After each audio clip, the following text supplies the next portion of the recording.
Let's look at these. So my first one, it's all scribbly and messy. And I did go out of the lines, kind of like my first journal entry. I'll go back and show you those again so you can see. That's why we always want to keep a journal on hand. You never know. And I will try to fish out the original piece. I think I still have it.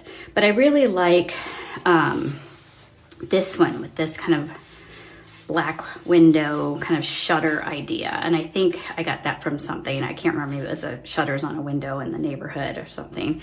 But then I took it outside and off the page. And then this kind of went outside the boundaries, which I like because there's a lot of symbolism in that. And then I took and made kind of a window here.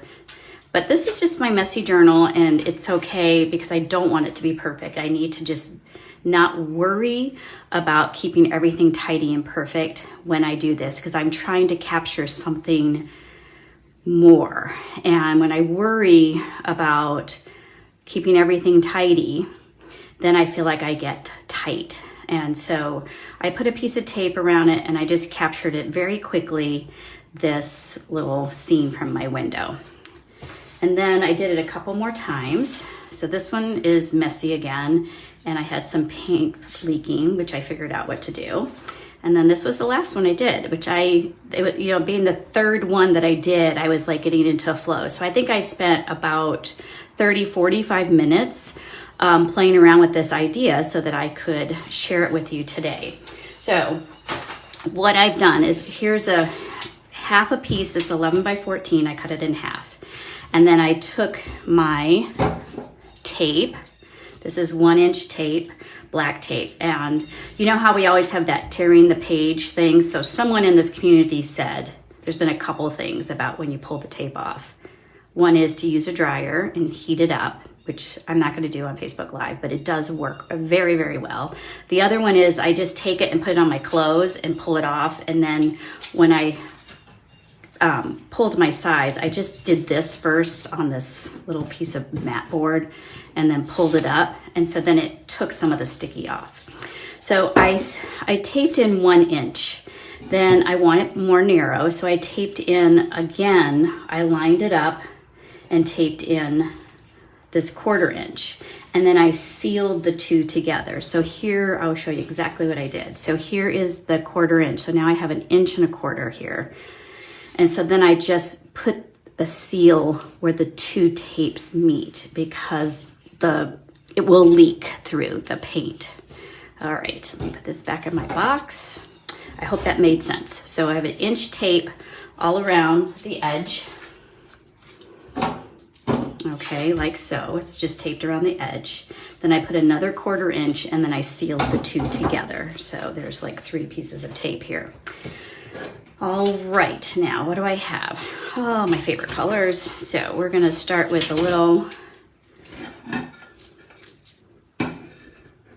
So people have asked me about this palette, and I made it in my little pottery class that I took.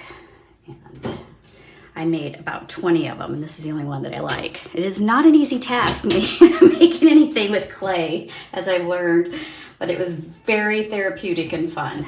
Okay, so this is this Atelier Interactive, and it is very old and it's very thick, and I want to use it because I'm going to show you what to do with your paint that gets old. And then this is another olive green. They're kind of different. This one's got a little bit more yellow in it. And then green gold. And then Elaine Rusk asked me about these frustrating caps on Chardin, which I put it right here so I can remember to tell you. And I have a little bit of Payne's Gray, of course. So I have the colors that you can just grab and feel like, because I want to capture something other than experimenting with colors right now. And then I'm going to put some white gesso right here. And maybe a little clear gesso over here. I like to use them both. And since these two paints are old in the tube, but they still have life to them, so I want to keep using them. And so I have this gloss glazing liquid, and it's what I use in the Wallflowers class to create glazes. So you can use matte medium or a retarder, anything that you have on hand. I just happen to have this, and I'm going to use it.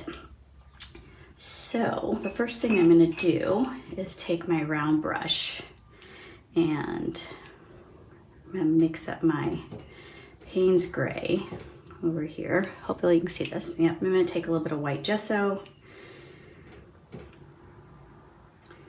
and then maybe a little bit of this green. Okay, still way too dark. Some more in. Probably would have been better in palette paper, but okay. It could be a little bluer.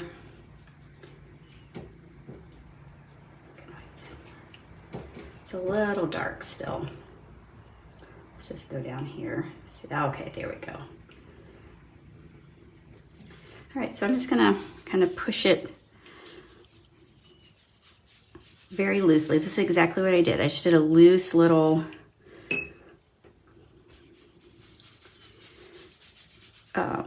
wash of the paint all the way down. Okay.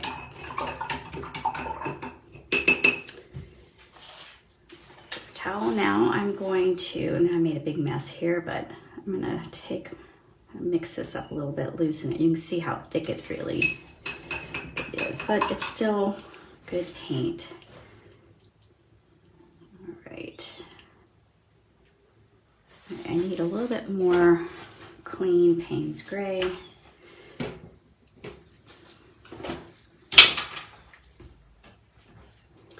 Add to that because I want it to a little bit darker. Get a little clear gesso. And then I'm just going to go down here. Let it kind of mix in a little bit.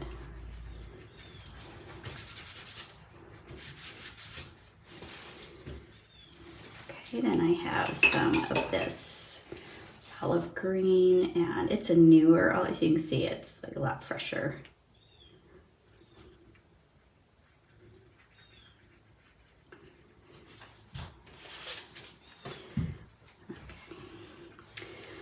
All right, now I have a flat brush here, and I'm just gonna take the angle of the flat brush and put a little bit in this center, kind of warm it up with this green gold.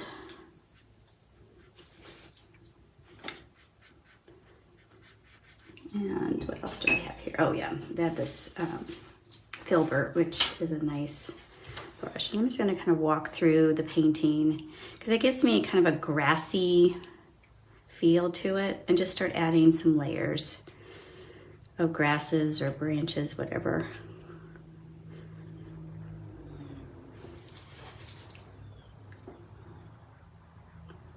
Kind of pushing some in.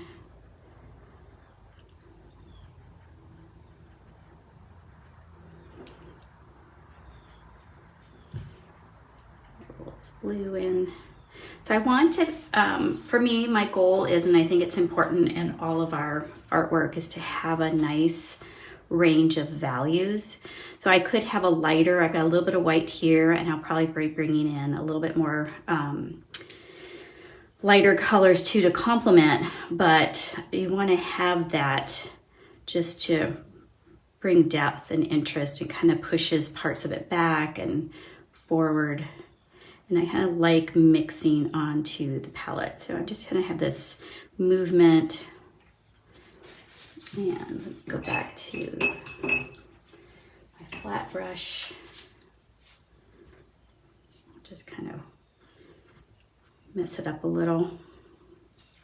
So there's some movement going in the opposite way. So it's not all just like this perfectly looking, not that they're perfect, but okay, now I'm going to take a little bit, and you know what, do I have it? Oh, I do. I think they're over here. I'm missing material. Oh, here they are. Okay. My favorite little color shaper. Just kind of push that in a little. It picks up some stuff.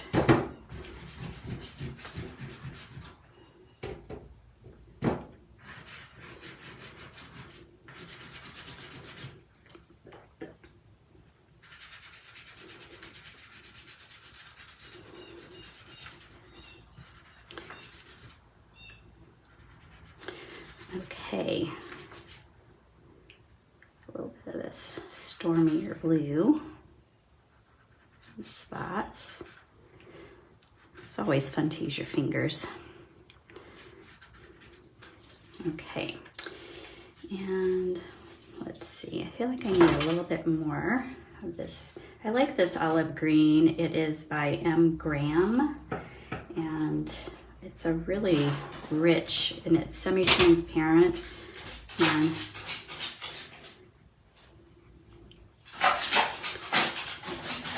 you hear that? Okay, so that's Millie in the hallway, and she has this thing before she takes a nap, is she digs in the back hallway, and it's a wood floor. And that's just the way it is. I don't know what to do about it at this point. All right, so there we go. It's looking pretty good. All right, so it's kind of important to let it dry a little bit before you go on to the next step.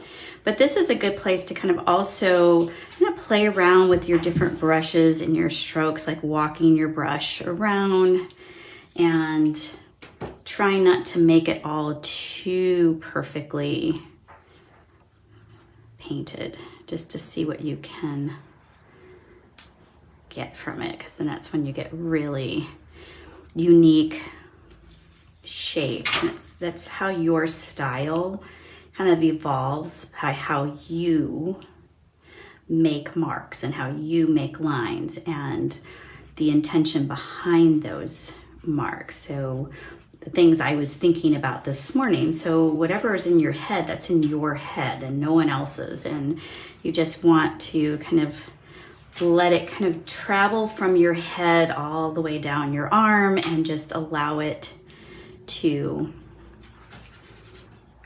translate onto your canvas. And so the different tools, like I could take a palette knife and do something else with it. There's things I can keep doing, and I would experiment. And that's why I wanted to do more of these. And I may continue because they kind of work in with my new series that I'm working on.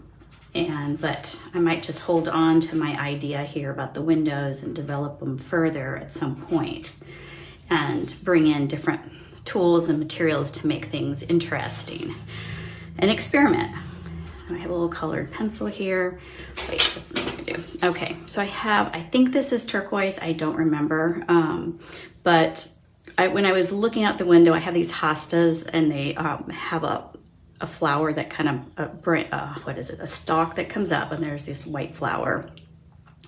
So I don't want to be too literal about making exactly white, but they kind of come up and they drip over a little bit, and there's all these little marks, and the paint's still a little wet, so it may not work for me right now.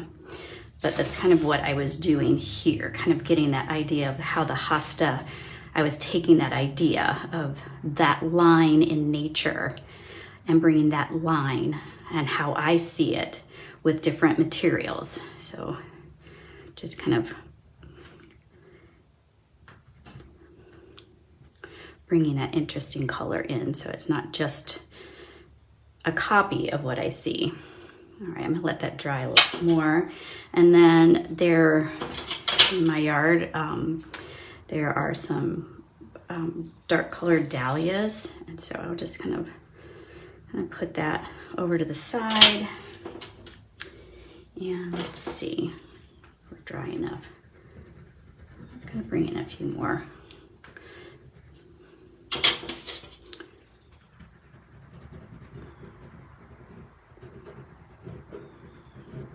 I like to do these scribbling marks. All right. And I have another blushy color, kind of earthy pink, just kind of, so I have these kind of earthy pink colored dahlias. And let's see, oh, here we go. Got this pastel, I think it's dry enough for me to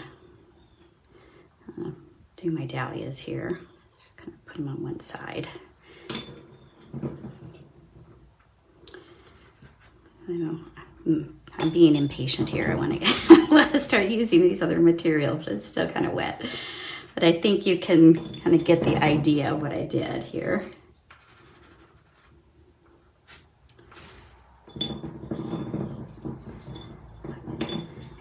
pink.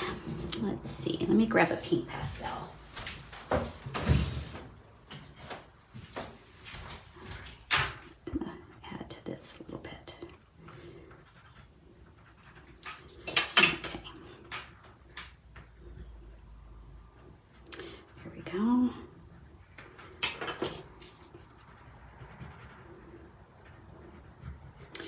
All right, I think that is pretty close.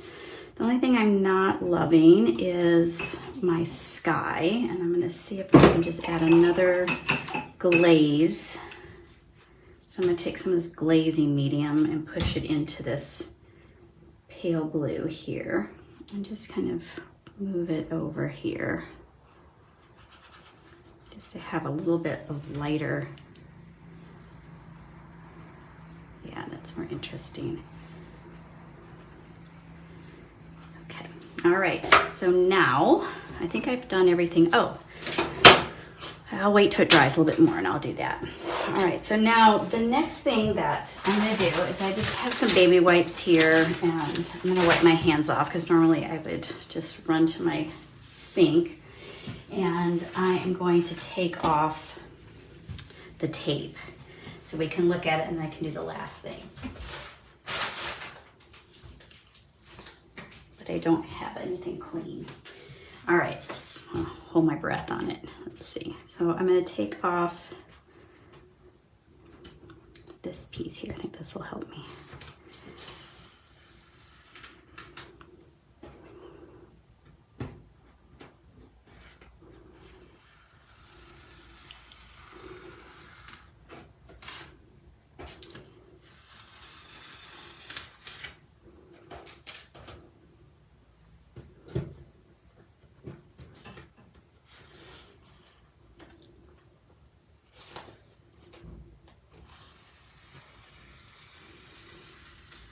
Okay.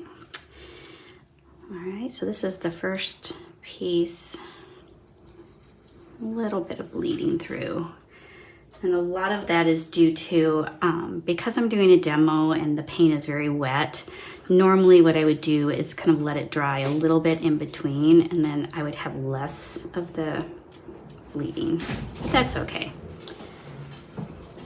All right. Take this piece off.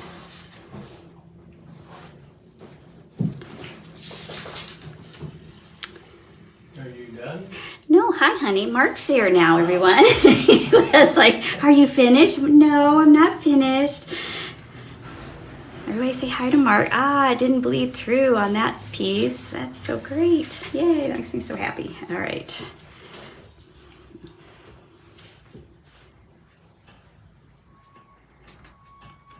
So this is a very sticky tape. This is the Dick Blick tape, and so I have to be very careful. But that little, you know, putting it on my pants and then putting it on the sticky part onto here really helped. Okay, it's not pulling at all.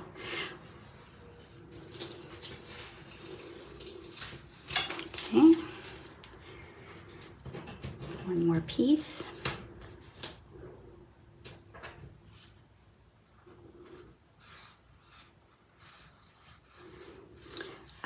Wonderful. Okay, so the next thing I'm going to do is take my mechanical pencil, and I'm just going to start down here, and I want to create my window and just kind of come around. And I use this shape in some of my other work, and there's a lot of reasons behind it. It's not just the window. There's another story that came to me when I created this, and I will share that with you one day. So do I go outside the lines? Let's just do it. I'm going to do it. I'm going to go outside the line here and then let it trail off. Yes. Oh, I like that. Okay, so I probably will go back and add some more pastel to it when it's completely dry. And because I used the clear gesso, so if you're new and you're curious about my use of gesso mixed with acrylic paints, then I like to do that because I can get, it creates a grit, it makes the paint a little bit more matte, and it grabs a hold of the pastel. So when I lay the pastel down, it's going to grab it instead of, because it's the paint is a polymer, it's kind of plastic like, it will not grab hold unless I put the clear gesso in it. All right. I think that came out pretty nice. This is too pink and yellow right here for me though. Not loving that. So let's just get rid of that. There, that's better. Pull that through. Oh, I don't like that. Facebook Live, things like that always happen. Weird things that I don't love, but that's okay. Oh, well now I like that. I think that's better. All right, well I'll probably look at this and fool around with it a little bit more, but I'm gonna put my other pieces out there so we can see the evolution of this. So this one, I do like it better to go outside the lines. I think that's kind of fun. I'm gonna take off this. So this is just a little gum eraser. And if you get pastel or anything onto your paper, just use that, but use a dry brush too. Don't use your hands. Okay. All right, I really like how that went out. It's interesting to me. So we have my little series here that I did of the window, and I like this one the best. I even like where I messed up. I hope you like that. I'd like to see your windows. All right, I'm gonna turn it around, and if you have any questions, I'll try to answer on here. If not, then I will answer them after the live. Okay, so here we go. Thank you for being here. I hope you enjoyed my little demo today, and I'll be saving it to the group, and eventually it'll make its way over to YouTube. So thanks so much. Bye, you guys.